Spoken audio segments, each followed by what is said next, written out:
열차. 급변하는 세계 정세 속 우리가 읽어야 할 진짜 메시지는 무엇일까요? 복잡한 국제 뉴스를 시원하게 풀어드립니다. 국제 설레발 통일 열차. 오늘도 든든한 두 분, 알파고 신하 씨 외신 기자, 이용주 외신 캐스터와 함께합니다. 어서 오십시오. 안녕하세요. 안녕하세요. 네, 잘 지내셨습니까, 알파고 기자? 뭐 대충. 아, 네.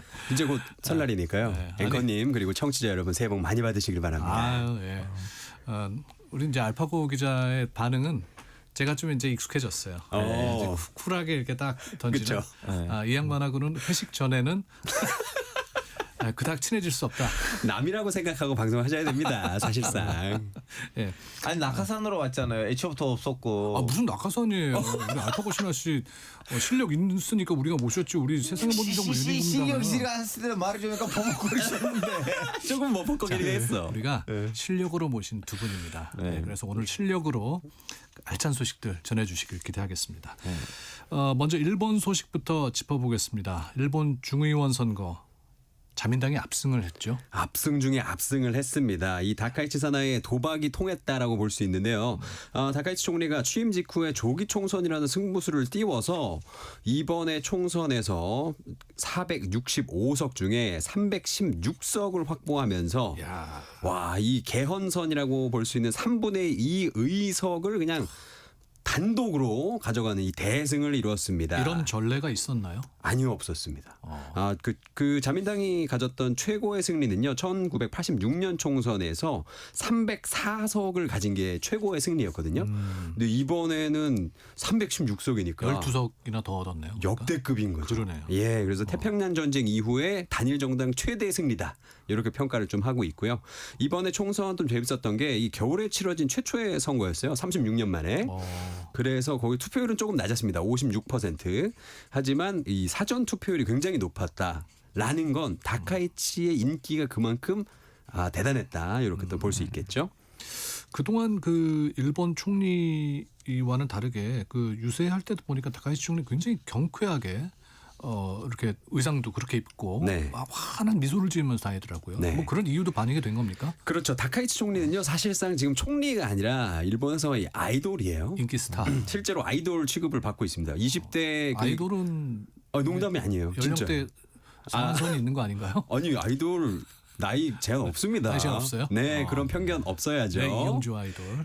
아니요, 그건 아니고요. 형 아이돌 지인이 있으세요? 갑자기 왜 이렇게 아이돌에 대한 나이 등등. 아니, 그게 아니라 지금 일본에서 무슨 얘기가 있냐면은 사나카스라는 말이 있거든요. 사나카스. 네, 그게 뭐냐면은 일본에서 아이돌 팬 활동을 일컫는 말이 오시카스예요. 근데 그 오시카스라는 말을 다카이치 이름을 섞어서 사나카스라는 사람 말을 하면서 다카이치 총리가 막 유세 다닐 때 사나카츠 막 이러면서 이 유세를 하고요. 실제로 그 자민당에서 그 다카이치 총리의 뭐 전하는 말씀 뭐 이런 영상 같은 거를 선거 전에 올렸는데 그게 조회수가 유튜브 조회수가요 1억이 넘었어요. 유튜브 조회수 1억 넘으려면 솔직히 뭐 브루노 마스나 그러니까 1억은 아무나 할 수 있는 게 아니에요. 뮤직비디오들만 가능하죠. 그러니까요. 그러니까 일본 인구가 1억 2천만 정도인데 네. 1억이 봤다라는 건 정말 대단한 인기라고 볼 수 있습니다. 그동안 좀 그 가려웠던 일본 사람들의 좀 등을 긁어준 거 아닌가요? 많이 긁어졌죠. 그러니까 강한 일본을 표방을 하면서 사실 아베 총리의 이제 후속이라고 자기가 얘기를 하잖아요. 근데 아베 총리랑은 결이 다르게 사람들이 처음에 다카이치 총리가 이제 총리가 됐을 때 일단 여성이고 하니까 편견 같은 게 있었어요. 일본 사람들이. 최초 여성 총리잖아요. 맞아요. 또. 그래서 아베처럼은 못하겠지. 아베 후속이라고 하지만 근데 딱 해보니까 아베보다 더 강력한 거예요. 그러니까 와 이거 속이 시원하다. 사이다다. 이렇게 하면서 지금 이렇게 아이돌이 돼버린 거죠. 근데 반면 야당은 별로 맥을 못 쳤어요. 맞습니다. 야당이요. 이번에 입헌민주당이랑 공명당이 둘이 힘을 합쳐서 중도개혁연합이라는 걸 만들었어요.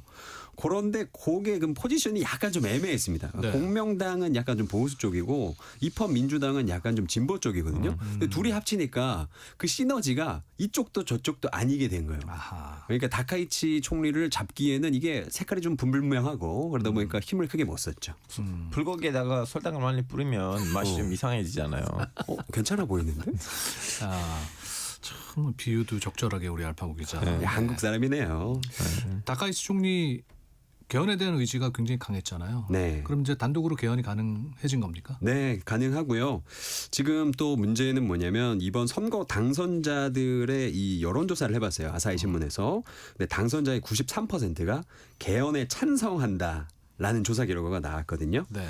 그런데 지난번 중의원 선거 2024년에 있었던 때의 이 응답자들의 찬성 응답률이 67이었는데 이번에 93으로 거의 20% 이상 확 떴잖아요. 그러면 사실상 이거는 이 개헌을 하는 이 절차에 곧바로 들어갈 거다 이렇게 좀 볼 수 있습니다. 근데 상위위원회에서도 그걸 나와야 돼요.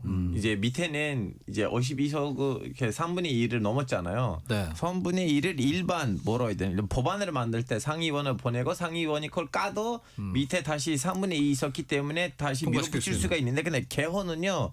위에서도 밑에서도 둘 다 3분의 2 돼야 돼요. 그러니까 위에서 까이고 밑에서는 그런 데는 아니고 그래서 상위원은 어떻게 해서 좀 약간 해야 되는데 어떻게 할 건지가 물음표예요. 지금 같은 다카이치 분위기라면 뭐 충분히 상원도 설득할 수 있는. 그렇죠. 근데 해산권이 없어요. 그 밑에 있는 하원을 해산할 수가 있는데 상위원은 해산을 전체 어떻게 해요? 왜냐면 거기도 좀 약간 부분별로 하잖아요 선거를. 네. 그렇군요. 막 물론 가서 설득할 수가 있어요. 그 그러니까 뭐 이제 상위원들을 설득 과정이 필요하겠죠. 애들아 뭐 이제 뭐 나를 귀찮게 하지 마. 이번에 우리가 만들 테니까. 근데 모르죠.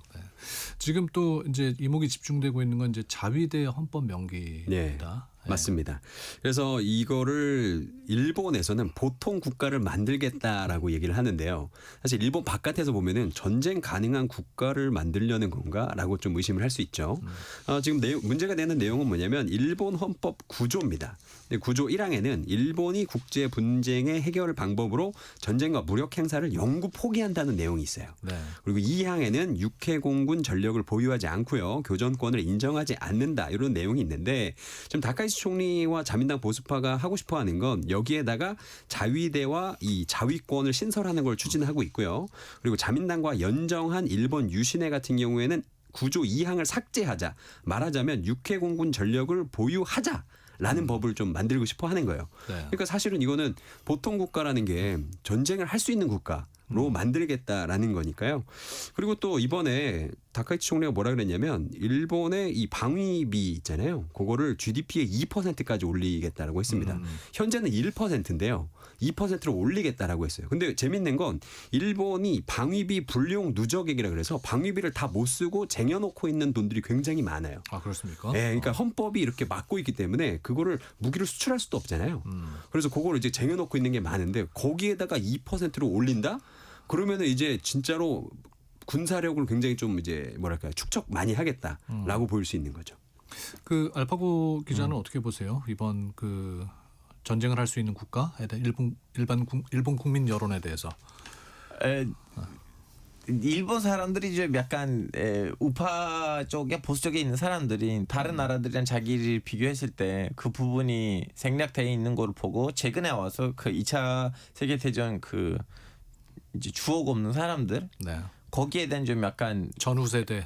미련이 없지 않아 있을 거고 그리고 이제 최근에 와서 일본에서도 살짝 좀 약간 반중 정서가 없지 않아 있어요. 이 반중 정서가 있는데 군대가 없다는 걸 가지고 왜냐면 우리 항상 한국인 시각으로 봐서 그 사람들이 절대로 군대를 가지면 안 된다고 우리 한국 잣대로 보는데 근데 일본 사람들이 한국보다는 일본으로 이렇게 중국을 보고 반중 이제 정서도 올라가고 있는데 우리 군대가 없다. 왜냐면 지금 현재로서는 일본의 이제 자위대는 이제 해군이 강하고 거의 좀 약간 나머지는 뭐 약한데 그래서 일본이 자기 열도를 지키기만 할 수가 있어요. 근데 혹시나 일본의 해군을 뚫고 이제 일본에다가 착륙을 하면 거길로부터 보호할 수가 없어요. 왜냐면 제가 알기로는 그 육군이 얼마 안 되거든요. 네. 지킬 수가 없어요. 그래서 예전에 이제 아시다시피 아프간 전쟁하고 그 이라크 전쟁 때 우리 대한민국도 물론 이제 파병을 했어요. 근데 우린 진짜 군인을 보냈는데 일본 사람들은 그냥 뭐 군인이란 이름 하에서는 그냥 기사 뭐 트러크 비전투 병력. 그러다 보니까 그 일본 파병군을 네덜란드군하고 다른 나라 군들이 보호해줬어요. 이런 것들이 그 사람들 머릿속에는 좀 약간 일종의 좀 약간 물음표로 남은 거예요. 그래서 최근에 와서 올라갔겠죠. 일본 국민에 대한 그런. 그리고 이것도 있어요. 마지막으로 결론적으로 군이라는 거는 동시대 경제예요. 이제 그걸로 다 경제가. 장사를 해야 되는데 무기도 팔아야 되고 지금 우리는 개인함도 팔고 다른 것들도 팔고 돈을 벌잖아요. 일본 사람들 보기에 이것도 하나의 시장인데 그동안 우리는 여기서 크게 활용을 하지 못했다. 그렇다는 얘기죠. 네. 네. 앞으로 이제 일본의 경제 정책에는 또 어떤 변화가 있을까요? 네, 이 아베노믹스를 계승하겠다라고 얘기를 했으니까 이제 사나이 노믹스를 하겠다라고 했는데요. 아베노믹스와 굉장히 비슷합니다. 금리 인상보다는 재정 지출 확대를 통해서 경제를 살리겠다라는 겁니다. 쉽게 얘기하자면 엔화를 더 많이 찍어내겠다라는 겁니다. 그래서요, 그동안 해왔듯이 엔화 약세, 이 엔저 기조가 당분간 지속될 가능성이 굉장히 높고요. 이거는 또 일본 수출 기업한테는 좀 유리하지만 수입하는 분들한테는 좀 양날의 검이 될 수 있다. 이렇게 좀 볼 수 있습니다. 근데 또 일본인 지금 요즘에 그 일본에서 물가가 굉장히 크게 오르고 있어요. 일본이 원래 물가를 굉장히 좀 잘 잡았어요. 그래가지고 꾹꾹 눌러놨었는데 30년 동안 이 잠잠했던 물가가 2022년 코로나 이후로 확 뛰어서 지금 식료품 가격이 이 물가 상승을 굉장히 견인하고 있습니다. 그래서 다카이치 사나이가 뭘 하냐면 식음료 제품, 뭐 채소, 육류, 가공 제품 이런 데다가 8% 소비세가 붙고 있는데 네. 그 소비세를 제로로 만들겠다. 8% 되는 소비세를 제로로 만든다고. 네, 2년 동안 소비세를 안 받겠다라고 얘기를 했습니다. 근데 그렇게 되면 어떻게 되면 정부에서 재정에 구멍이 나잖아요. 그 구멍이 나는 돈이 무려 46조 원이 된대요. 네. 그런데 사실 2년 뒤에 다시 소비세 걷자고 하면 사람들이 어떻게 반응하겠어요? 이게 당연히 들고 일어나겠죠. 반발이 심하겠죠. 네, 그러니까 원래 세수라는 건 깎을 수는 있는데 다시 올리기 너무 어려운 거잖아요. 그럼요. 예. 네, 그 반발이 있을 것 같습니다. 근데 사실 이 다카이치 사나이가 이 세수 확보 그럼 5조 지금 46조 원이 빵꾸 나는데 이거에 대한 이 확실한 답변은 또 내놓지 않고 있어서 참 이거 사나이 뭐 이거 노믹스 이거 잘 될까 지금 많은 분들이 좀 걱정을 하고 있습니다. 그리고 사실은 사람들이 잘 그 부분을 잘 모르고 있는 거 뭐냐면 물론 총으로 따질 때는 일본의 경제가 우리 경제보다 크긴 한데 우리 경제 이제 안정적이 뭐냐면 우리의 빚이 우리의 예산보다 많지는 않거든요. 근데 일본의 빚이 일본의 예산보다 더 많아요. 그래서 이건 어떻게 보면 시한폭탄으로 가고 있는데 이걸 진짜 어디서 잡지 않으면 지금 미국도 마찬가지거든. 미국의 빚이 미국 나라의 예산보다 더 많아요. 그래서 지금 이런저런 관세도 때리고 뭐 베네수엘라 소기도 빨아먹으려고 하고 근데 일본이 좀 그런 나라도 아닌데 남의 나라에 가서 뭘 뺏어갈 수도 없는데 아니, 이걸 그렇기 때문에 걱정인 게 이제 그런 일본의 영향이 우리한테는 어떤 영향을 미칠까가 이제 걱정이 되는 부분이잖아요. 아, 그래서요. 그 경제 전문가들은 어떻게 평가하고 있냐면 단기적으로는 좀 괜찮을 수도 있다. 왜냐면 옆 나라에서 돈 찍어내니까 그 돈이 우리한테 흘러나오면 좀 좋을 수도 있잖아요. 근데 이 중장기적으로 보면 일본이 이게 계속되면 일본이 결국엔 지금 뭐 알파고 기자님이 말씀하신 것처럼 부채가 GDP 대비 250%예요. 압도적입니다. 미국이 120%, 프랑스가 110% 수준이거든요. 250%는 많네. 네, 듣도 보도 못한 숫자예요. 그러니까 이거 터지면 진짜 이거 일본뿐만 아니라 아시아 전역, 우리나라뿐만 아니라 모든 것들이 다 이제 큰일이 날 수가 있다. 이렇게 좀 평가를 하고 있습니다. 그동안 다카이치 총리하고 이재명 대통령하고 만난 분위기를 보면은 네. 한일 관계는 좀 이렇게 좀 장밋빛이다라고 네. 생각이 되는데 어떨 것 같습니까? 그래서 뭐 셔틀 외교나 기존 협력 기조는 계속 꾸준히 유지가 될 것 같고요. 그래서 이것도 경제랑 굉장히 비슷합니다. 단기적으로는 좀 괜찮을 수 있어요. 그런데 다카이치 사나이가 일본 자민당 중에서도 보수 중에 좀 보수거든요. 약간 보수 거의 끝이에요. 아직은 색깔을 본색을 드러내지 않아요. 네, 아직은 드러내지 않았습니다. 그래서 나중에 지지율이 떨어지거나 나중에 세수를 다시 올려야 될 때 이럴 때 외부의 적을 만들잖아요. 그 타겟이 지금은 중국이지만 다시 또 우리나라가 될 수 있다. 이걸 좀 경계해야겠죠. 우리 방송 또 일본에서 다카이치 총리가 듣고 있다는 소문도 있습니다. 트럼프 대통령에 이어서. 어머. 자, 이번에는 이제 이 미국 멘탈 너무 부럽습니다. 그래요? 자, 이번에는 미국으로 가보겠습니다. 트럼프 대통령과 네타냐후 총리, 이스라엘 총리가 만났죠. 왜 만났습니까? 이제 지금 아시다시피 트럼프 정권하고 이란 정권이 이란에 있는 신정 체제가 오만에서 협상 진행 중이에요. 뭐 물론 그 협상에 갔었던 위트코프 트럼프의 이제 중동 특사하고 그러니까 트럼프의 맞사위 쿠시노는 이제 다시 돌아왔지만 네. 또 다시 협상이 될 거예요. 왜냐하면 이때까지는 오만에서 했던 거 뭐냐면 협상을 위한 협상을 했어요. 우리는 협상도 어떤 주제들을 가지고 논의하자는 거였는데 그거는 어느 정도 성공적으로 끝났대요. 그래서 다시 만날 건데 나타냐후 보기에는 여기로 협상이 나오면 안 돼요. 아니면 협상이 나와도 이 협상 안에다가 단도미사일 얘기까지 나와야 돼요. 그러니까 굉장히 네타냐후는 강력하게 요청을 하고 있는 예. 것 같아요. 자, 왜 이렇게 나타낸 이걸 생각하냐면 조만간 이스라엘에서도 선거가 있어요. 선거. 예. 그래서 지금 나타냐는 어떤 느낌이냐? 트럼프 같은 느낌이에요. 자기 지지 세력이 너무 막강해요. 근데 싫어하는 사람들 너무 싫어해요. 그래서 이번에는 이란이랑 관련된 어떤 뭔가 성과가 없으면 다음 대선 때는 정권이 다른 후보한테 넘어갈 수도 있어요. 다시 말하자면 이스라엘은 진보 보수가 있는 나라 아니고 다 보수인데 어떤 보수를 찍느냐의 게임이거든요. 아, 그래요? 예, 그래서 나프탈리 베넷이라는 또 다른 보수분이 있는데 좀 더 나이가 비교적으로 좀 젊고 그리고 진짜로 종교적인 사람이에요. 나타냐후는 말로만 뭐 종교하고 구약을 데리고 뭘 하는데 실존하는 거 없거든요. 그러니까 나프탈리 베넷 항상 이렇게 유대인 모자를 쓰고 다니신 분이에요. 그러니까 정권을 그 사람한테 뺏기면 안 돼. 근데 그 사람한테 뺏기잖아요. 이번에 엄청 많이 미뤄졌어요. 그쪽 라인에서 그리고 법무부에서. 그 비리 수사들이 있어요. 비리 수사들의 결과가 나올 수도 있어요. 네. 그러면 그 지금 이란을 향해서 내놓는 이스라엘의 강력한 메시지는 뭡니까? 일단 우라늄 농축에 대한 어떤 확실한 제한을 해야 된다. 네. 그리고 이란이 그 우라늄 농축이랑 어느 정도 이미 포기한 상황이에요. 제가 항상 그러니까 지금 미국이랑 협상의 진전이 이루어지고 있는 거죠. 네. 근데 문제가 뭐냐면 이제 오바마 때에 있는 똑같은 협상이 나오면 트럼프가 이번에 타코가 되는 거예요. 왜냐하면 아니 어차피 협상을 예전에 했었는데 그러면 왜 파기했냐. 그래서 그 트럼프가 하는 얘기 뭐냐면 오바마 협상보다 조금 더 포기하면 안 되냐.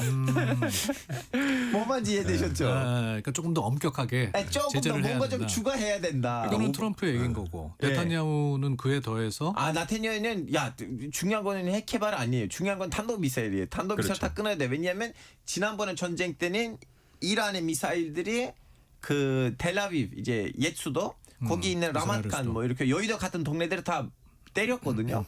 근데 그런 식으로 더 많이 때리면 이스라엘이 그러면 박살이 나요. 이 트럼프 대통령은 그래도 뭐 협상을 물밑에서 진행 중이지만은 이란을 향한 군사적 옵션도 완전히 배제한 건 아니죠. 군사적 옵션이 있긴 한데 지금 아시다시피 아브라함 링컨 항공모함이 왔어요. 네. 근데 지금 군사 전문가들 하는 말이 뭐냐면 이 정도로 군사력으로 이란에서는 특수작전을 할 수가 있지 뭔가 좀 약간 대대적으로 뭘 하기에는 부족해요. 그리고 이란이 조그만 어디 때려도 우리는 니네들의 군사기지를 다 때리겠다고 했는데 미군의 이제 군사기지들이 있어요. 중동에. 근데 방공 미사일이 설치돼 있는 상황 아니에요. 진짜 이란이 유사시에는 막 여기저기 이렇게 미사일 때렸다. 그러다가 한 10명 미군만 죽어도 미국이 뒤집을 강력하게 거예요. 응징할 것이다. 그래서 미국도 이렇게 때리기는 때려야 되는데 어떤 선에서 때려야 되는지 짜고 치고 코스톱 할까 다시 한번 이 제안대 지금 테이블 위에다가 있어요. 왜냐하면 아브라함 링컨까지 왔는데 뭔가 받고 가야 돼요. 미국이. 뭔가 하긴 해야 네. 되는데 맞아요. 이게 어디를 때려도 불씨가 커질 것 같아요. 그러니까 두려운 거야 미국 입장에서도. 두려운 거예요, 신중한 거예요. 두려운 거예요. 제가 봤을 땐.